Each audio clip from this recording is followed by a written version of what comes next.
नमस्कार, CG news plus 24 में आपका स्वागत है। सबकी बात सच के साथ। तो चलिए रुक करते हैं आज की प्रमुख खबर पर।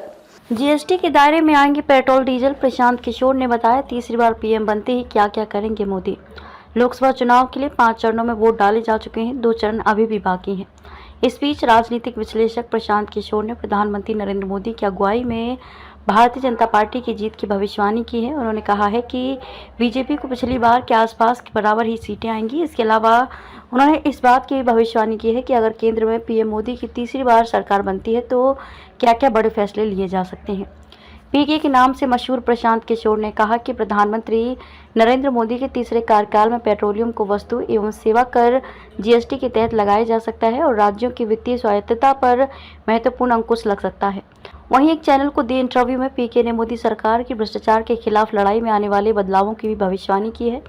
पीएम ने कहा कि मुझे लगता है कि मोदी 3.0 सरकार धमाकेदार शुरुआत करेगी।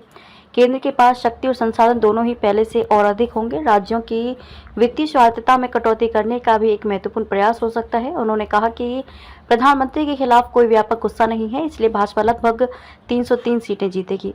प्रशांत किशोर ने कहा कि राज्यों के पास वर्तमान में राजस्व के 3 प्रमुख स्रोत हैं, पेट्रोलियम, शराब और भूमि। ऐसे में मुझे आश्चर्य नहीं होगा अगर पेट्रोलियम को जीएसटी के दायरे में लाया जाए। आपको बता दें कि फिलहाल पेट्रोल, डीजल, एटीएफ और प्राकृतिक गैस जैसे पेट्रोलियम उत्पाद जीएसटी के दायरे से बाहर हैं। पेट्रोलियम उत्पादों को जीएसटी के तहत लाना उद्योग जगत की लंबे समय से मांग रही है। अगर ऐसा होता है तो राज्यों को राजस्व का भारी नुकसान होगा। पेट्रोल को जीएसटी के तहत लाने से राज्य करों का अपना हिस्सा प्राप्त करने के लिए केंद्र पर और अधिक निर्भर हो जाएंगे। उन्होंने ये भी भविष्यवाणी की कि केंद्र राज्यों को संसाधनों के हस्तांतरण में देरी कर सकता है और राज्य को उसी जिम्मेदारियों और बजट प्रबंधन FRBM मानदंडों को सख्त बना सकता है।